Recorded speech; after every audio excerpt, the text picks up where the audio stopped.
বলিউডে আবারও শিরোনামে জয়া বচ্চন। এবার তিনি সেলফি চাওয়া ভক্তকে ঘুষি মেরে সরিয়ে দিয়েছেন, আর সেই মুহূর্তের ভিডিও ভাইরাল হয়ে গেছে। কিন্তু কঙ্গনা রানাওয়াতের প্রতিক্রিয়া সত্যি আলোড়ন তুলেছে। গতকাল মঙ্গলবার 12ই আগস্ট দিল্লির কনস্টিটিউশন ক্লাবের সামনে ঘটে এই ঘটনা। এক ভক্ত এগিয়ে এসে জয়ার পাশে সেলফি তুলতে চাইলে অভিনেত্রীর প্রতিক্রিয়া ছিল হঠাৎই অপ্রত্যাশিত। ভক্তকে ঘুষি মারার ভিডিও মুহূর্তে সোশ্যাল মিডিয়ায় ভাইরাল হয়ে যায়। ঘটনার পর নেটিজেনদের প্রতিক্রিয়া মিশ্র। অনেকেই বলছেন সেলিব্রিটিদেরও ব্যক্তিগত সীমা থাকা উচিত, আবার কেউ বলছেন জয়ার আচরণ অতিরিক্ত। এদিকে জয়া বচ্চনের এহেন মেজাজের ঘটনায় সরাসরি কটাক্ষ করেছেন কঙ্গনা রানাওয়াত। ভারতীয় গণমাধ্যমের প্রতিবেদন অনুযায়ী কঙ্গনা লিখেছেন, অত্যন্ত অসভ্য স্বার্থপর একজন মহিলা। তিনি অমিতাভ বচ্চনের স্ত্রী হওয়ায় মানুষ তার মেজাজ সহ্য করছেন।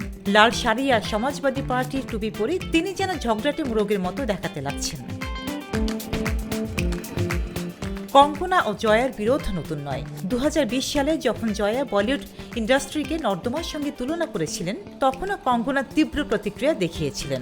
এদিকে জয়া বচ্চনের এই ঘটনা এবং কঙ্গনার মন্তব্য মিলিয়ে সোশ্যাল মিডিয়ায় চলছে তীব্র আলোচনা। দর্শকরা কমেন্টে জানাচ্ছেন, জয়ার মেজাজ কি ন্যায্য, নাকি কঙ্গনার সমালোচনা যৌক্তিক, নাকি একজন সেলিব্রিটি হিসেবে তাকে ব্যক্তিগত সীমা বজায় রাখার অধিকার আছে। রোজিনা রোজি, দেশকাল নিউজ।